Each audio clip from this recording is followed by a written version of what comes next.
few years. We're celebrating our 150th year anniversary this day, this calendar year. We're glad you're here to share it all with us. Okay, and we have a four-door Volvo. That car is known for safety. So we have an instance where the driver is pinned inside the car, pinned. He can't get out. The pending threat of fire is always real after a motor vehicle accident. That's why an engine company runs in with the truck company. The engine company will supply a large can line in case the car is to engulf in flames while the people are still trapped inside. The pneumatic tools that are being used right now by Ford are called the jaws of life, spreaders and O-cutters, and even reciprocal saws.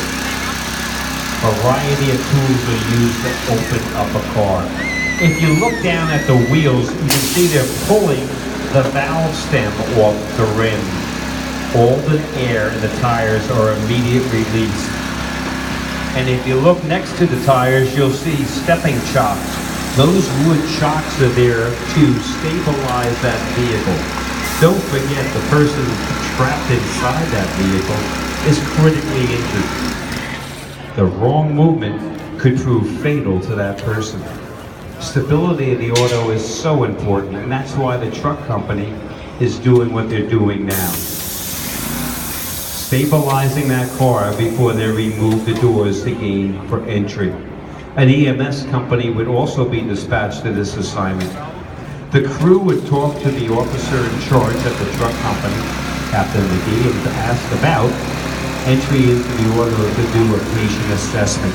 That's right, the patient is being treated immediately when FDNY arrives on the scene, either by our CFRD engine companies or our EMS paramedics or EMTs that are operating on location. They'll go into the vehicle and put a collar on the person, find out exactly what the complaints are of that person, and remain in the car with that agent until they can extract them. Right now, the new tools again being used are breaching the door at the front, just below what they call the A-post of the car. That's going to expose the hinges.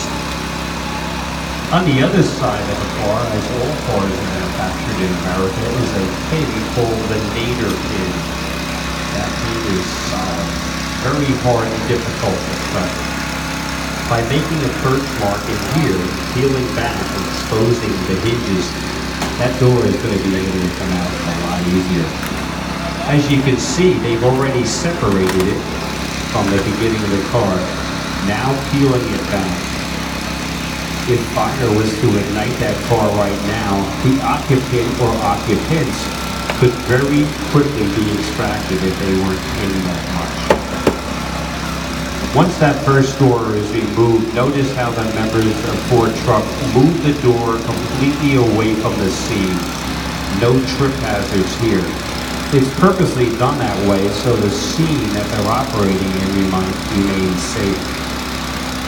EMS continues to monitor the conditions of the patient. If fluids are needed, it's done while the person is entrapped. The person of this motor vehicle accident is in need of a trauma center. The city of New York has the most trauma centers of any city in our country. And unfortunately, the people keep them busy.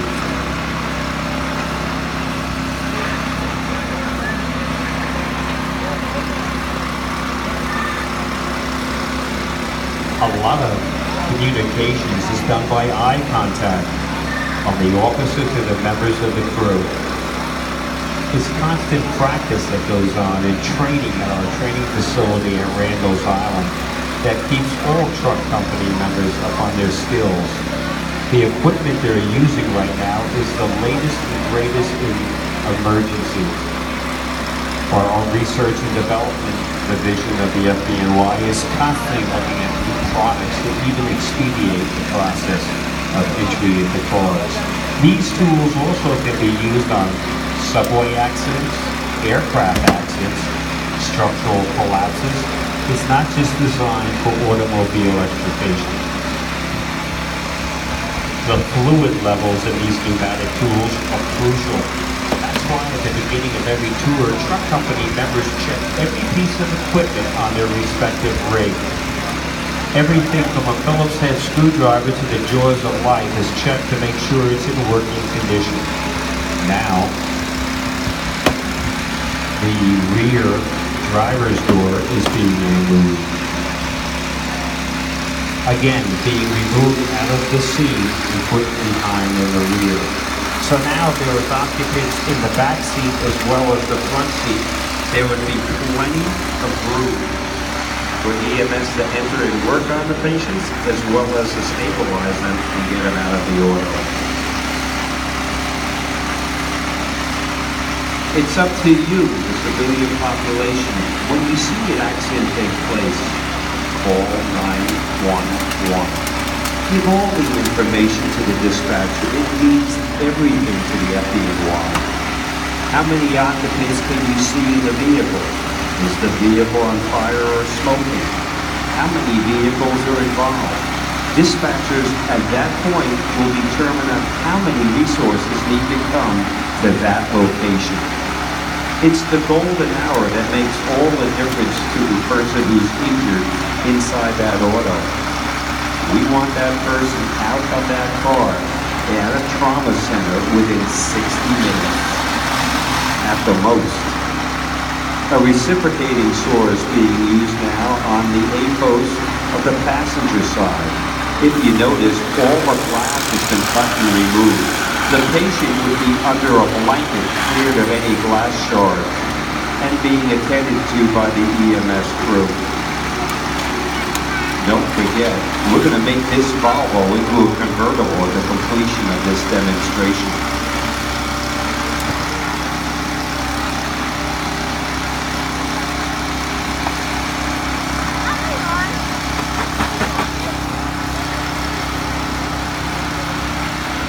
Every tool you see being used here is also backed up by other tools and blades.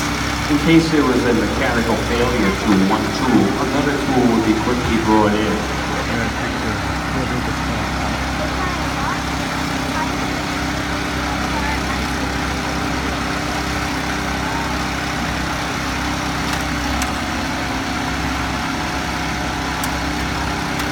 Now working on the B-post of the passenger side, the crew continues to work. And while they're working, they're fully encapsulated for the most part in their department-issued PPE, personal protective equipment. From head to toe, the firefighter has the best protection available in the fire service.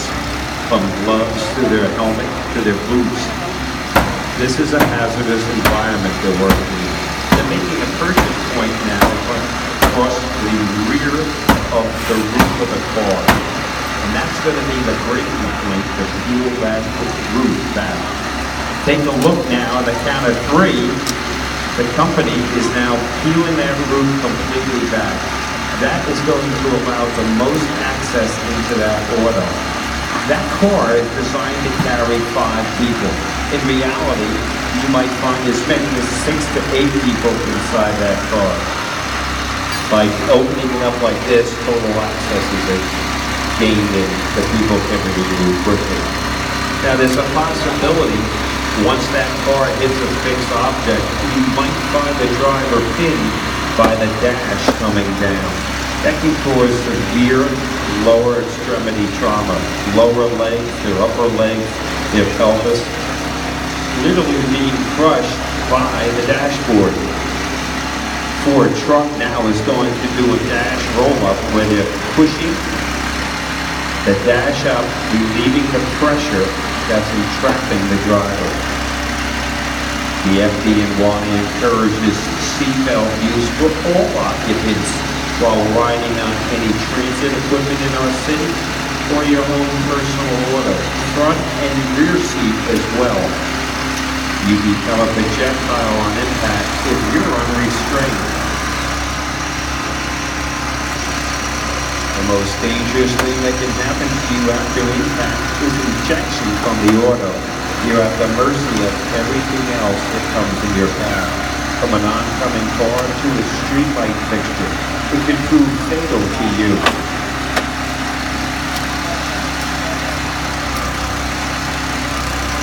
Feel free to take as many pictures as you want. Company crew are working on this, truck 4.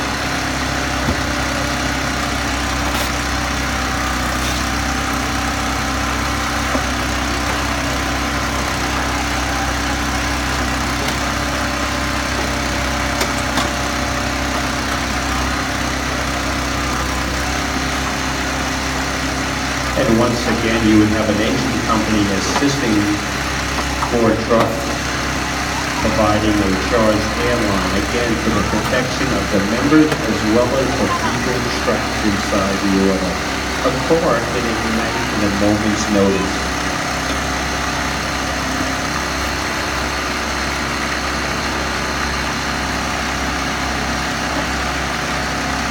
Another crucial reason for giving as most accurate information as you can to the 911 dispatcher. The more occupants of the car, the more resources needed to operate the scene. Other ambulance companies will be dispatched to provide that quick, rapid transport and free hospital care that FDNY does so well.